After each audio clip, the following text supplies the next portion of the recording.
Hello again. Welcome to my second letter from the Poustinia. Last time I spoke, I touched on our need to trust in the Lord, and that's a very crucial thing that we need to all learn, but it's not easy. And so I'm going to start by reading a couple of verses from Proverbs, chapter 3 and verses 5 and 6. Trust in the Lord with all your heart and lean not on your own understanding. In all your ways submit to him, and he will make your paths straight. I don't know about you, but too often I think I lean on my own understanding, which is not always great. God's is always perfect, and his timing is immaculate, and we need to learn that little by little. We've been having quite a tough time of late, and a couple of years ago, bad health had run my energy right down. And as I was just recovering, we had some long overdue building work beginning. Several projects which shouldn't have coincided did, due mainly to COVID disruption and long waiting for overbusy tradespeople. And from that point, one thing led to another. The installation of a new heating system seemed to leave no room untouched, while other work was going on inside and out. And this was all leaving us feeling as if we were on a roller coaster, which culminated in a microstorm over Prestine in August 2022. This caused flooding from the garden into our lounge and dining room, while the leak above the kitchen, which the builder was coming to investigate the following week, let a torrent into the kitchen and hallway. It felt rather like having the River Nile flowing through the back of the house, while Niagara Falls was falling into the kitchen and hallway at the same time. My husband, then 88, was finding this increasingly disruptive, and I was again exhausted. But God stepped in. One morning during this time, I climbed a hill, quite a big hill in fact. I hadn't planned it, but it just happened. While my husband and his son spent a weekend away together, I found myself with 2 days alone at a very nice chalet in the Welsh countryside, just outside Caerphilly. That wasn't planned either. I'd expected to have 2 days home alone with a mountain of jobs to do and lots I wanted to achieve. I confess that, ungrateful as it sounds, I wasn't best pleased at being persuaded to accept what was a very generous offer.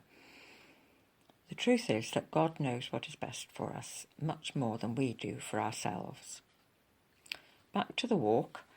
The first morning I planned a short stroll into the village with our old dog Monty. Just outside the gate I noticed a sign to the common, which seemed a much better prospect. Ill-equipped as I was, with lightweight shoes, no drink or sun hat, and a very elderly dog, we set off. We were quite a long way along the path before it started to climb, and as I began to question how far I wanted to go, I realised that time was my own that day. I could turn back if I wanted to do some of the other things I thought might fill my day, or I could just keep walking as long as we chose. Monty was happy. The day was all mine to do with as I pleased. Why not carry on? So that is what we did. We climbed a narrow, steep and stony track through the trees for a while, which finally opened out into the sunshine and became wide and grassy, stretching away up the hillside. At this point, the landscape became somehow familiar, even though I'd never been there before. What was that familiarity? I realised it wasn't the landscape that was familiar, though in a way similar. What it was, though, was the sense of being in a space I had inhabited before. I was suddenly back on Bardsey Island, climbing again to the top of another hill where I had loved to go. I could feel the draw to the top, and God's presence ever stronger all around. How my spirit began to soar, along with the guilt of my resistant heart of the day before. The latter was soon swept away as he welcomed me onwards and upwards. The view from the top, 360-degree vision of the surrounding countryside, looking down on Caerphilly Castle, nestled well below in the glorious sunshine. What a joy to behold! Yet it wasn't the landscape that mattered anymore. At that moment I could have been on top of the world, for his presence and the peace were everything. The truth is that I needed the rest and the walk, and God knew it. I went home much refreshed and feeling better able to cope with whatever lay ahead. Through this long time of trial, God did not leave me alone. I had begun my journey into the Poustinia, and there was much work to be done. The decluttering needed was both physical, emotional, and spiritual. I tell some of my story because that is the only story I can tell, not because it's anything great or grand. It is very ordinary, but I tell it not to show my journey, but to show how Jesus has journeyed with me along the way, as he does with each of us if we ask him. A while ago in prayer, I received a picture from the Lord, which he added to over a period of time. I was sitting in a cloister, looking out into the garden in the centre. The garden was sadly overgrown, and I felt the Lord asking me to weed it. I was loath to do so, because there were some flowers which may have been weeds, but looked pretty to me, even if they were in the wrong place. I waited, telling myself I would do it soon. The weeds were soon out of control. I had a jungle on my hands, and I was fighting to make any impression. Now I needed help. As I called out to God, I heard a distinct inner voice say, "Stop hacking at the branches, go to the roots. Ask me, and I will help you." Then he added, "When all this is done and the space is clear, then we shall sit together here, and I shall speak words into your heart." Those words took my breath away, and I knew I had been in his presence. Some days later, I received another picture. We were in the garden again. As we began to work, I noticed tiny flowers and shrubs beneath the tangle of weeds above, and the voice inside me said, "There is no plan B.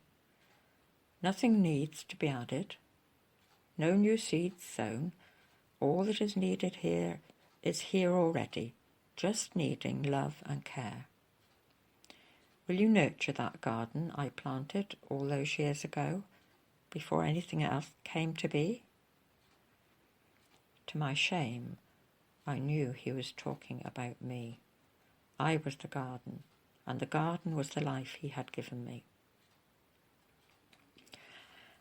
I believe most of us have jungles in our lives of one sort or another. It may be family or work issues, finances or health problems, or many more.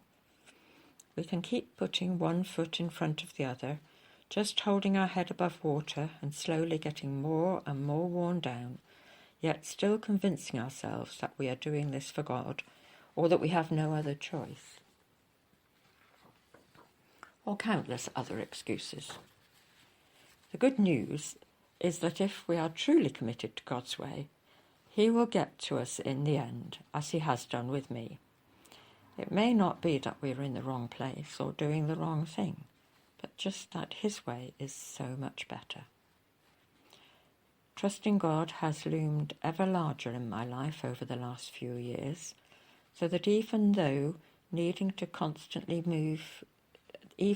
our house has been turned upside down for several months, barely a room untouched, and needing constantly to move things from one room to another, no roof on our kitchen and no carpets downstairs after the flood, even through all of this, I can say, all will be well, and all manner of things will be well.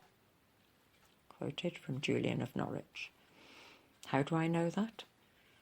My recent trip to the Welsh hillside and being transported back to Bardsey assured me beyond measure that Jesus was there, standing right beside me in the storm of my life, as he is with each one of us. I offer that to you with blessings of love, His grace, His provision and strength, and above all, peace, which are ours to receive in His name as we trust in Him. Goodbye.